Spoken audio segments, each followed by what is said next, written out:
ভোরবেলা এত সুন্দর পাখির ডাক শুনতে কার না ভালো লাগে, ঠিক না বন্ধুরা? আমার তো ভীষণ ভালো লাগে। তোমাদের কেমন লাগে অবশ্যই কিন্তু জানিও।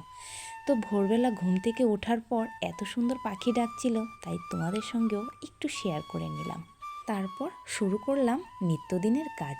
আজ কিন্তু এখনও কেউ ঘুম থেকে ওঠেনি, আমি ঘুম থেকে উঠে পড়েছি।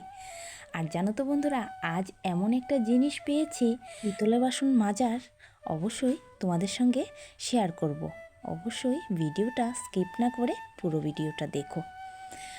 সুপ্রভাত বন্ধুরা, তোমরা কেমন আছো সবাই? আশা করছি সবাই ভালো আছো, আমরাও বেশ ভালো আছি। আমি রুমা, আমার একটি ছোট্ট সংসারে তোমাদেরকে স্বাগত জানাই। আজকের বারটি মঙ্গলবার, ঘড়িতে এখন সেই ভোর 5টা বাজে। তো তোমাদেরকে সঙ্গে নিয়ে ভোর 5টা থেকে আজকের ভিডিওটা শুরু করলাম। তো ঘুম থেকে উঠেই প্রত্যেক দিনের মতন আজকেও এই দরজা খুলে তারপর দেখি না খুব একটা আলো ফুটেনি। তারপর ভাবলাম যে না, কাজগুলো সেরে নেই, কারণ আজকে আবার সৃজনের পরীক্ষা আছে।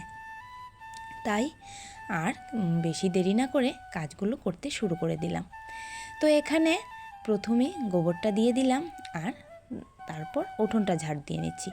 আর জানো তো বন্ধুরা, আজকে কিন্তু ঘুম থেকে ওঠার পর এত সুন্দর পাখি ডাকছিল, মানে আমার এত ভালো লাগছিল। বেশ কিছুক্ষণ সময় বাইরে না বসেছিলাম, তখন কিন্তু খুব একটা আলো ফোটেনি যখন উঠেছিলাম, কিন্তু তারপর দেখলাম না আস্তে আস্তে আলো ফোটা শুরু হয়েছে।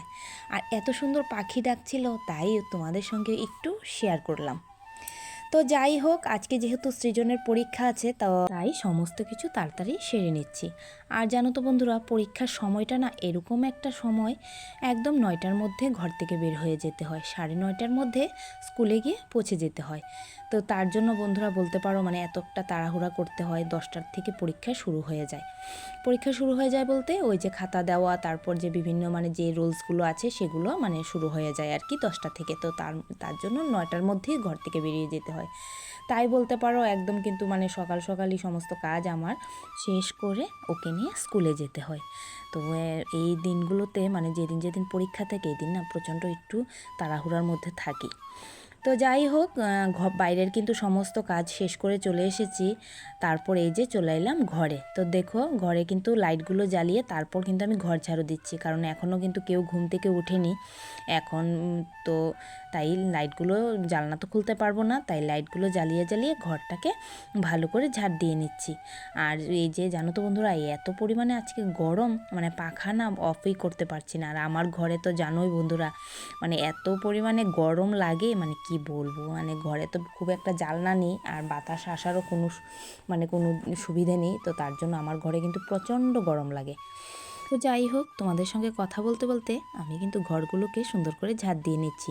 তোমাদের সঙ্গে গল্প করতে করতে কিন্তু সমস্ত কাজগুলোই সুন্দরভাবে আমি করে নিতে পারি। এই গল্প করছি আর দেখো টুকটুক করে কিন্তু সমস্ত কাজ একে একে করে নিচ্ছি। তো দেখো ঘরগুলো ঝাড় দেওয়া হয়ে গেছে। এই যে এখন বারান্দাটা ঝাড় দিয়ে এই যে সিঁড়িটাকে ভালো করে ঝাড় দিয়ে নিচ্ছি। আর এই সিঁড়িতে জানো তো বন্ধুরা, এত পরিমাণে ধুলোবালি উঠছে, কারণ জুতোগুলো তো এখানে রাখা হয়। আর যেহেতু এখন ধুলোর সময়, তো জুতোতে করে না সমস্ত ধুলো এই জায়গাটাতে চলে আসে। তো অনেক সময় চেষ্টা করি জল দিয়ে ধুয়ে দেওয়ার, তো যেদিন সম্ভব হয় সেদিন দিয়ে দিই ধুয়ে। তো বেশ খানিকটা আলু ফুটেছে, তো এই যে এখন হাঁসগুলোকে ছেড়ে দিয়েছি। হাঁস মুরগি এখন ছাড়লাম, কারণ যেহেতু মানে এখন আলু ফুটেনি আর কারোর বাড়িরই হাঁস মুরগি ছাড়া হয়নি, তো তার জন্য আর আমারটাকেও আমি ছাড়লাম না। তো তাই এখন মানে হাঁস মুরগ ছেড়ে তারপর এই যে স্নান করে ঠাকুর ঘরে চলে এসেছি। এখন ঘড়িতে বাজে সেই 6টা। তো দেখো বন্ধুরা, আমার পিতলের বাসনগুলো আজকে কীরকম চকচক করছে। সত্যি জানো তো বন্ধুরা, মানে এই একটা মানে জিনিস পেলাম, মানে ঠাকুরের বাসন মাজার, ঠাকুরের বাসন না, তুমি সমস্ত পিতলের বাসনই মাজতে পারবে এই জিনিসটা দিয়ে। মানে কি বলবো, আমি তো পেয়ে এত খুশি হয়েছি। হাতে একটুখানি লাগিয়ে ঘষা দিলেই দেখো সমস্ত বাসন চকচক হয়ে যায়। এই হলো সেই জিনিসটা, পিতাম্বরী। জানো তো বন্ধুরা, অনেকের মুখে না, আমাদের পাশেই এক কাকিমণি আছে, কাকিমণির মুখে শুনেছি এই পিতাম্বরী নামটা। তো কাকিমণিকে বললাম, কাকিমণি আমাকেও তুমি একটা প্যাকেট এনে দিও। তো অনেক দিন বাদে বলতে পারো কাকিমণি মেয়ে এই প্যাকেটটা এনে দিয়েছে। তো ভাবলাম কালকে এনেছে, তো কালকেই ভেবেছিলাম তোমাদের সঙ্গে শেয়ার করব, কিন্তু আর শেয়ার করা হলো না। তাই আজকে সকালবেলা বাসনগুলো মেজেছি, ভাবলাম কীরকম হবে না হবে। তারপর যখন বাসনগুলো মেজেছি তখন নিজেই না অবাক হয়ে গেছি। হাতে একটুখানি নিয়ে ঘষা দেওয়ার পরেই সমস্ত কাঁচের বাসনগুলো না এরকম হয়ে গেছে, একদম চকচক হয়ে গেছে। অবশ্যই তোমরা একবার ট্রাই করে দেখতে পারো, মানে খুব একটা ভালো জিনিস আমি পেয়ে গেছি। তো যাই হোক, তো স্নান টান তো শেষ হয়ে গেছে, তো চাও খাওয়া হয়ে গেছে, এখন চলে আসলাম রান্না করতে। তো রান্না করতে তো মাছগুলোকে ভেজে নিয়েছি, আলুকে ভেজে নিয়েছি। আর আজকে করব আলু টমেটো দিয়ে মাছের ঝোল। তো মাছগুলো তো তোমরা এর আগের ভিডিওতে দেখেছিলে, তোমাদের দাদাভাই মাছ ধরে এনেছে, আমি বলেছিলাম আমাদের পাশের এক বাড়ি থেকে। তো তাই এখন এই মাছগুলো তো যেহেতু কালকে সোমবার গিয়েছে, মাছ তো আর খাওয়া হয়নি, তো মাছগুলো ফ্রিজে রেখে দিয়েছিলাম কেটে। তো আজকে ঝোল করব। তো যেটা মানে সবসময় ভুল হয়, দেখো আজকে না এই যে দেখো মাছের ঝোলে না টমেটোগুলো ভাজতে ভুলে গিয়েছি।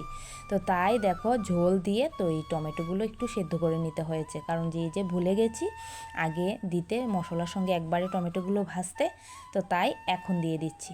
তো টমেটোগুলো দিয়ে একটু ফোটার পর তারপর মাছের ঝোলটা মাছগুলো দিয়ে ঝোলটাকে ফুটিয়ে দিয়েছি। আর এখানে করছি এই যে চাল কুমড় ভাজা।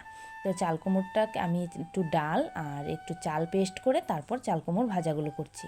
আর এখানে করেছি আমি ডাল আর এই যে মাছের ঝোল, আর তো চাল কুমড় ভাজা তোমরা দেখলে, আর দেখো গতকালকের একটা বেগুন ভাজা আছে। তারপর দেখো সমস্ত কাজ শেষ করে রেডি হয়ে বেরিয়ে পড়েছি ছেলেকে নিয়ে। আর ওদেরকে নিয়ে বেরোতে গেলে খুব একটা ভিডিও করতে পারি না, কারণ ওরা একদম পছন্দ করে না ভিডিও করাটা। তাই দেখো আমাকে মানে পেছনে রেখে ওরা কত আগে চলে গেছে। তো যাই হোক বন্ধুরা, সারাদিন চলে গেছে, আর কোনো ভিডিও তোমাদের সঙ্গে আমি শেয়ার করিনি, কারণ আর কোনো মানে সময় করে উঠতে পারিনি ভিডিও শেয়ার করার। আর শরীরে তো এক বিন্দুমাত্র এনার্জি ছিল না যে তোমাদের সঙ্গে আর কোনো ভিডিও শেয়ার করি। তাই দেখো একদম ডাইরেক্ট সন্ধ্যার সময় তোমাদের সঙ্গে এখন দেখা করছি। তো এই যে সন্ধ্যার সময় তোমাদের দাদাভাই নিয়ে চলে আসলো বাজার। তো বাজারে এনেছে এই যে উচ্ছে, তারপর এখানে এনেছে ঢেঁড়স, বেগুন, আর এনেছিল লেবু। তো এই দেখো আজকের সন্ধ্যের বাজার। তো এখন যেহেতু যেই গরম পড়েছে, উচ্ছে খাওয়াটাই খুব ভালো, কারণ একদম পেটের জন্য খুব ভালো। উচ্ছে ঝোল করো বা উচ্ছে ভাজা সব কিছু তা নয়, মানে এখন ভালো। আর এই যে আগের দেখো এই সবজিগুলো রয়েছে, সবজি বলতে ওই টমেটো একটা কোয়াশ আর লেবু। আর দেখো এই টমেটোটা পচে গেছে, তো টমেটোটা নিয়েছি, টমেটো দিয়ে একটা এখন টিফিন তৈরি করব। তো তার জন্য এখন একটা টমেটো নিয়ে নেব, আর বাকি সবজিগুলো এখানে রেখে দেব, যে এখন যে সবজিগুলো বাজার থেকে এনেছে। তো চলো টিফিনটা তৈরি করি। তো এই যে দেখো টমেটো কেটে নিয়েছি, কাঁচা লঙ্কা কেটে নিয়েছি, পেঁয়াজ কুচি নিয়েছি, আর একটা ডিম ফাটিয়ে নিয়েছি। খুব কঠিন একটা রেসিপি না, একটা সন্ধ্যের টিফিনের জন্য এটা খুব ভালো, মানে আমি সবসময় এই জিনিসটা করি, তাই কখনো তোমাদের সঙ্গে শেয়ার করা হয়নি, তো এখন শেয়ার করে নিচ্ছি। তো দিয়ে দিলাম তার মধ্যে আটা, আর দিয়ে দিলাম নুন, দিয়ে এই যে দেখো তৈরি করে নিলাম। দেখতে পাচ্ছ কত সুন্দর হয়েছে, মানে দেখতেই না খুব ভালো লাগছে। তো এই যে তাওয়া বসিয়ে দিলাম, তাওয়ার মধ্যে দিয়ে দিলাম খানিকটা ঘি। তো ঘিটা গলে যাওয়ার অপেক্ষা করব। আর আমার ব্যাটারটা কিন্তু খুব বেশি পাতলাও না, আবার খুব বেশি কিন্তু ঘনও না। আমি যে ব্যাটারটা করেছি, এই দেখো তোমাদেরকে আমি একবার সামনে থেকে দেখিয়ে দিচ্ছি। ব্যাটারটা যখন আমি কড়াইতে দেব, তাওয়াতে, তখন দেখবে আমি হাতা দিয়েই কিন্তু ব্যাটারটা মানে চতুর্দিক করে গোল করে নেব। এই দেখো হাত দিয়ে, মানে হাতাটা দিয়েই, আমার হাত লাগাতে হবে না। এই যে দেখো একটা প্রথমে করে নিয়েছি, এই যে দেখো আবারও আরেকটা তাওয়াতে দিয়ে দিয়েছি, দিয়ে এটাকেও আবার উল্টিয়ে পাল্টিয়ে সুন্দর করে নেব। আর জানো তো বন্ধুরা, খেতেও না এত ভালো হয়েছিল, সস লাগিয়ে খেলে তো আরও ভালো লাগে। তো যে আমিও সস লাগিয়েই খেয়েছি। তো অবশ্যই তোমরা একবার ট্রাই করে দেখতে পারো, যদি ট্রাই না করো তাহলে হয়তো মিস করে যাবে এত সুন্দর একটা রেসিপি। তো দেখো খানিকটা ঘি আমি আবারও দিয়ে দিচ্ছি, যাতে একটু ভালো করে ভাজা ভাজা হয় তার জন্য। তো এই যে তো চলো এটা আমি তৈরি করছি, আর ওদিকে কিন্তু বসিয়ে দিয়েছিলাম চাটা। এই যে চা আমার হয়ে গেছে। আর এদিকে দেখো কত জাতের মানে টিফিনের খাবার এনেছে। এই যে দেখো রুটি, তারপরে এগুলোকে কি পেটিস বলে, তারপর দু জাতের বিস্কিট, অনেক কিছু এনেছে। তো এগুলো বাজারের সঙ্গে এনেছে, তো সেগুলো তোমাদের সঙ্গে আর শেয়ার করতে ভুলে গিয়েছিলাম, তো এখন তোমাদের সঙ্গে শেয়ার করে নিচ্ছি। তো যাই হোক বন্ধুরা, চলো ভিডিওটা শেষ করলাম। ভিডিওটা কেমন লাগলো অবশ্যই কমেন্টে জানিও, ভালো লাগলে লাইক করে পাশে থেকো।